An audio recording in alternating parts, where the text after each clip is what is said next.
네, 안녕하세요. 공동체 심리연구소 마음친구 권유셉입니다. 오늘은 우울을 지금 진행하는 과정 중에 특별편 한 편을 준비했는데요. 영화 소울과 관련해서 교류 분석 입장에서의 우울을 분석해 보고자 합니다. 네, 영화 소울을 얼마 전에 봤는데 교류 분석 입장에서 볼 수 있는 그 우울의 과정이 굉장히 잘 드러나 있어요. 아주 고스란히 교류 분석 입장에서의 우울을 설명해 내고 있는 그런 영화처럼 보여질 정도로 잘 설명해 내고 있습니다. 그 영화를 보면 조라고 하는 인물이 원래 재즈 음악을 하는 사람인데요. 어떤 불시의 사고로 죽게 됩니다. 그런데 죽고 싶지 않아서 다시 음악을 하고 싶어서 다시 태어나려고 하는데 자기는 죽음으로 계속 가고 있는 거예요. 그 사후 세계로. 그래서 거기서 탈출을 해서 잘못 떨어진 세계로 들어가는데요. 그 잘못 들어간 세계가 태어나기 전에 영혼들이 사는 세계입니다. 근데 그 태어나기 전에는 어떤 시스템을 갖게 되냐면 멘토를 통해서 인생을 한번 살아낸 멘토를 통해서 다시 태어나서 인간의 육체를 입고 살아갈 수 있는, 아기로 태어나서 인간 세상에 적응할 수 있는 영혼으로 어 교육이 되어져야 돼요. 그래야 이제 인간 세상으로 가서 태어날 수가 있는 자격을 얻는 거죠. 근데 그 태어나기 전 영혼들 중에 투투라고 하는 존재가 있는데요. 그 투투라고 하는 존재는 굉장히 말썽꾸러기입니다. 아 정신분석의 입장에서 보면 이드, 자, 초자가 있는데, 초자는 양심적 자아라고도 불리고 타자를 배려하는 마음을 갖는 자아예요. 이드는 나만을 생각하고 나의 욕구에 충실한 자아죠. 이거는 다음 시간에 제가 좀 더 자세하게 설명을 할 건데요. 고 이드가 강한 거죠, 이 아이는. 그 태어나기 전이니까 아마도 자아나 초자가 형성됐다기보다 이드의 집합체로서 살아가고 있을 거예요. 욕구, 만족, 쾌락 이런 것들로만 살아가고 있는 세계겠죠. 그런 것도 그 영화에는 애니메이션에 잘 표현이 돼 있어요.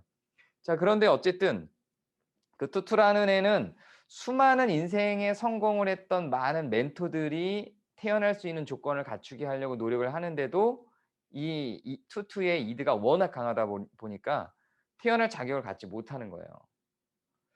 그런데 어쩌어쩌 하다가 이 조를 만났죠. 이 조에게 자기가 태어나기 싫은 이유에 대해서 설명을 하는데 이런 설명들을 해요. "나는 태어날 수 있을 만한 어떤 욕구가 없어. 욕망이 없어. 그리고 그 투투가 그동안 만났던 그 멘토들을 이야기하는데, 그 멘토에는 우리가 알 만한 이름의 굉장히 유명한 사람들이 다 등장을 합니다. 그중에는 자비와 사랑의 상징인 마더 테레사도 등장을 해요. 근데 이 수많은 그런 위인들이 이 투투를 담당해서 인간을 만들려고 하는데 다 실패하는 거예요. 그러면서 이 위인들이 했던 말들을 투투가 다 기억하는데요. "넌 쓸모없어. 이 쌀데기 없는 놈." 이런 욕들을 해요. 마더 테레사조차도 그렇게 욕을 해요. 그러니까 얘는 얼마나 그 많은, 그러니까 교류 분석 입장에서 보면 부정적인 스트로크를 받았겠어요. 아무도 얘한테 긍정적인 스트로크를 주지 않은 거야. 계속 "넌 쓸모없어." 이런 말만 계속 한 거죠. 근데 방어 기제가 발생을 해요. 그런 말을 들으면 누구나 방어 기제가 발생을 해요. 방어 기제가 발생하는 거 굉장히 건강한 겁니다. 부정적인 스트로크가 오면 그걸 방어하기 위한 방어 기제가 발생하는 게 자연스러운 거고 있어야 되는 겁니다. 만약에 그 방어 기제가 다 꺾여 버리면 우울로 가는 거거든요. 근데 방어 기제를 발생시키면서 나는 그런 애야." 그러면서 더 말괄량이가 되는 거예요. 더 장난꾸러기가 되는 거죠. 그러면서 자기가 하던 그 패턴들을 점점 더 강화합니다.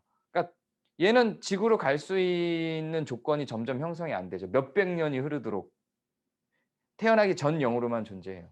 근데 이 조를 만나서 어떻게 잠깐 인간의 육체 속으로 들어갈 수 있는 기회를 가져요. 그러면서 지각을 느끼는 거죠. 접촉하고 듣고 보고 냄새 맡고 바람을 느끼고 하는 것들이 얼마나 행복한지를 알게 되는 겁니다. 그리고 태어나고 싶은 욕구가 생기는 거예요.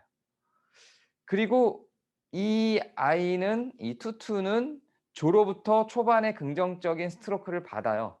긍정적인 스트로크를 받아서 일련의 그런 그 삶에 대한 욕구들이 조금씩 조금씩 생겨나고 있는 도중이었어요. 그런데 어떤 시점에서 이 조조차도 이 투투를 부정적 스트로크로 막 몰아버립니다. 그러면서 얘는 걷잡을 수 없는 괴물로 변해버려요. 영혼의 괴물로. 아무도 얘한테 긍정적인 스트로크를 주지 않아서 얘는 완전히 괴물 같은 영혼으로 변해버리거든요. 이게 교리 분석이 안내하고 있는 어 우울을 느끼게 되는 과정을 설명한 거예요. 다 부정적인 스트로크를 줘요. 존재도 부정해요. 그러면서 얘는 부정적인 스트로크 자체를 다 디스카운트해요. 받아들이려고 하지 않아요. 그런데 조를 만나면서 세상으로 나갔어요. 인간의 육체를 만났어요. 그동안 태어나기 전 영혼일 때 자기가 사용하던 인생 각본이 있었거든요.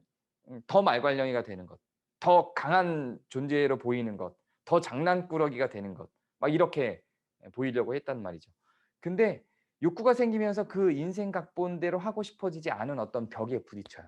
그런데 그 긍정적인 인생 각본의 가능성을 보여준 조조차도 부정적인 스트로크를 또 계속 때려 버리니까 얘는 좌절하면서 우울로 빠져버려요.